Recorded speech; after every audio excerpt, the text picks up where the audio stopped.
ہمیں بتایا جاتا ہے کہ آپ اداروں کے خلاف بات کرتے ہیں۔ میرا تعلق جمعیت علماء اسلام سے ہے۔ مولانا فضل الرحمان صاحب میرے امیر ہیں اور میں نے ان کی ہاتھ پر بیعت کی ہے۔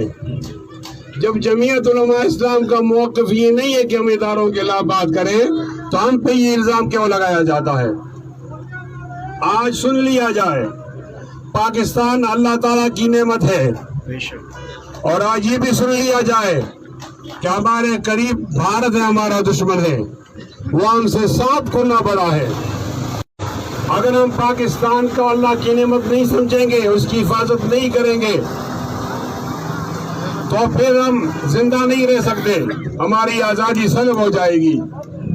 ہم پاکستان کو اللہ کی نعمت سمجھتے ہیں، لیکن ہمیں بتایا جاتا ہے کہ آپ پاکستان کو اللہ کی نعمت سمجھتے ہو تو پھر آپ ریٹائرڈ فوجیوں کی چوری کی بات نہ کرو۔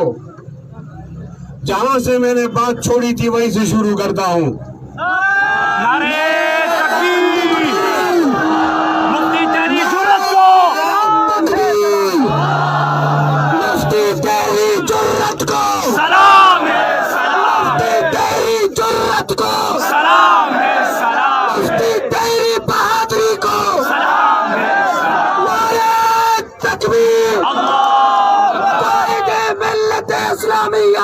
مولانا فضل الرحمان مفتی کفایت اللہ، مفتی کفایت اللہ، مفتی قدم بڑھاؤ۔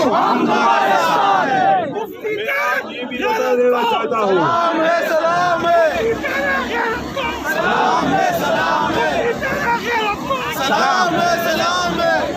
میں یہ بھی بتا دینا چاہتا ہوں،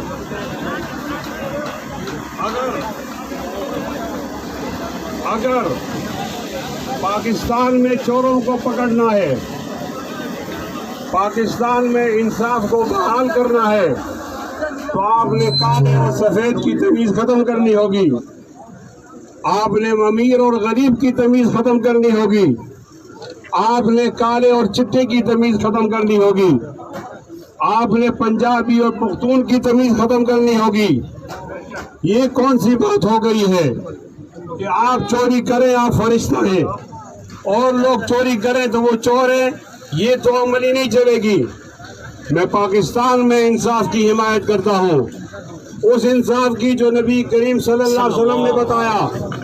آپ نے فرمایا لوگوں، آج تو بنو مخزومی کی ایک خاتون فاطمہ نے چوری کی ہے اور آپ مجھ سے اس کی سفارش کرتے ہو۔